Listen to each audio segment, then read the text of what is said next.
Today, we're going to talk about your schedule and specifically how you run the day.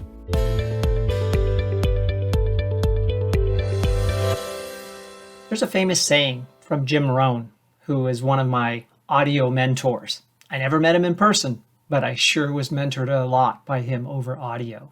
I used to listen to CDs from Jim Rohn in my car many years ago. One of his best quotes that I recall often and share with audiences and clients is, either you run the day or the day runs you. Timeless wisdom from Jim Rohn. Let's unpack what that looks like in terms of your schedule and your day. I like to look at my calendar each day before the next day starts so that I can be sure to be mentally prepared and also strategically prepared and tactically prepared to have a good day. I do that on Sundays and look out at the week, and then once the week starts, each day I look at the next day. Here's the thing. When I look at my calendar the next day and I see open spaces on the calendar, I breathe a sigh of relief. I feel good because I know I have breaks built into the calendar, and they're unlikely to get filled by others when it's the very next day, because most people don't schedule meetings with me the next day. It's usually at least 2 or 3 days out. When I look at the calendar and I see a day with back-to-back-to-back meetings, I don't breathe a sigh of relief. I might feel like, I'm going to be very productive tomorrow, meeting with a lot of people. In my business, that's generally a good thing as an independent executive coach, facilitator, etc. But for you, that's probably not such a good thing. And even for me, not something that I relish. It happens from time to time. But here's where I want to get specific. When I look at the calendar and I see that it's full, I have a sense in my mind that this might not be the best setup.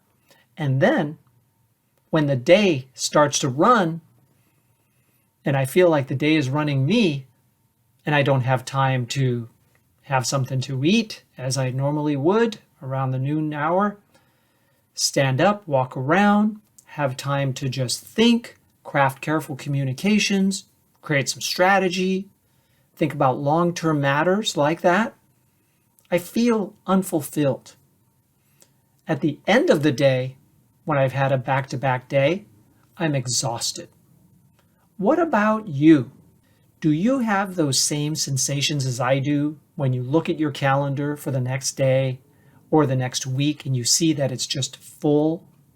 Do you have those same feelings during the day when you feel like, the day is just so harried, just going from meeting to meeting. I can barely even have time to grab something to eat. I've heard some people say I barely had time to even go to the bathroom. And then at the end of the day, you're probably quite exhausted mentally and physically, as I am. If you can relate to this, this is a call to do something about it. Harking back to something Jim Rohn said, again, you're not a tree. You can change. I'm paraphrasing what he said to audiences. I want to share with you 2 stories.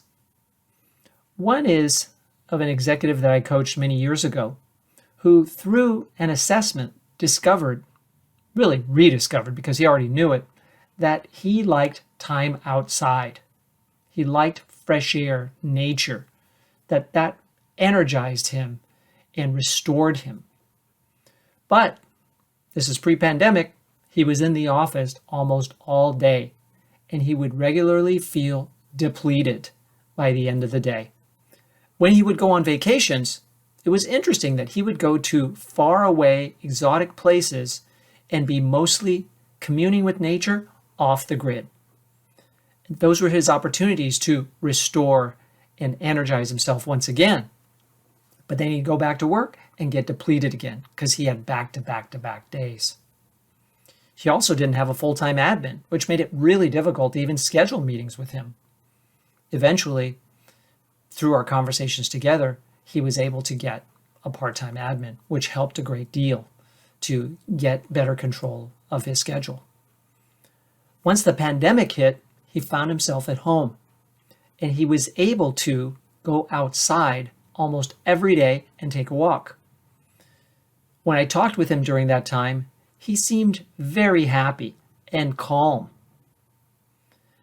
Do you think that when you're happy and calm as a leader, you can exercise more sound thinking, maybe make better decisions, plot out strategy, have better communications, relationships? Generally, yes. So there was a causal connection there. Spending time outside daily, not on those occasional vacations a few times a year, but daily. Feeling restored, happier, calmer. He made time for that walk each day. For some reason, when he was at the office, he wouldn't. When he was at home, he did. Could he have done it at the office? Of course. But for some reason, he felt trapped by his schedule. There was another person whom I didn't work with, but I encountered through an interview where I interviewed a group of people that worked with the leader that I was coaching. And this person told me that their workday started at 5 p.m. I was kind of surprised by the statement. I didn't really understand it. What he meant was that he actually wasn't able to start working on what he wanted to work on until 5 p.m. because he had back-to-back-to-back meeting days regularly. He didn't seem happy about it, and he wasn't bragging about his ability to work long days. Unfortunately, this person missed deadlines, created tensions with colleagues, was somewhat demanding of their leader. They just didn't seem to be in a good place. Not too long after that, they actually left the company. I don't know what happened, but what I did know was that they didn't seem very happy about back-to-back-to-back days. I've met many leaders who have these kinds of days and are never happy about them, and yet they feel trapped. I worked with one leader who agreed to start backing out of certain meetings, creating more space in their calendar, and it did have a connection with how they felt at work. You have more flexibility than you think. Jeffrey Weiner, the CEO of LinkedIn, former CEO, right? Lots of meeting requests all the time. People want to meet with the CEO. He intentionally put blank spaces on his calendar throughout the week. He said he needed those blank spaces to think about developing leaders and creating strategy for the company. He felt that those were two essential needs that he could fulfill. But he needed time to think. If he didn't have time to think, he couldn't do it. Jeff Bezos, I read that when he was CEO of Amazon, he liked to have most of his meetings in the morning. So I have my kind of puttering time is very important to me. And so that's why I set my first meeting for 10 o'clock. I like to do my high IQ meetings before lunch. Like anything that's going to be really mentally challenging, that's a 10 o'clock meeting. And because by 5 p.m., I'm like, I can't think about that today. Let's try this again tomorrow at 10 a.m. He knew himself. He took control. You don't have to be the person at the very top or even someone in the middle to say, I have too many demands on my time. I don't think it matters where you are in the organization.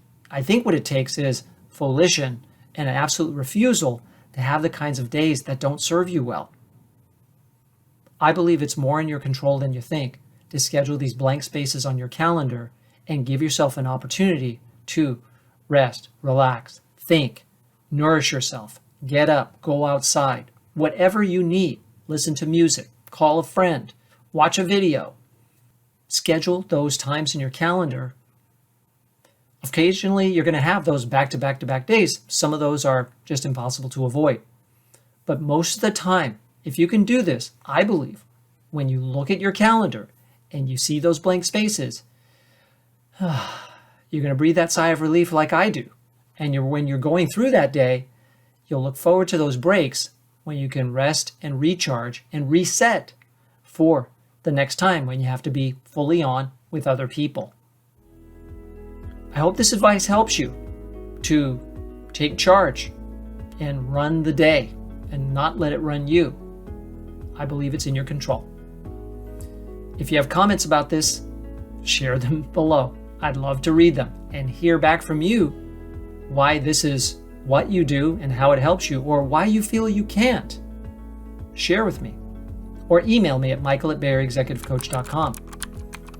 And if this video is meaningful, like it, share it with others, and please subscribe to the channel as more videos for leaders like this are coming your way.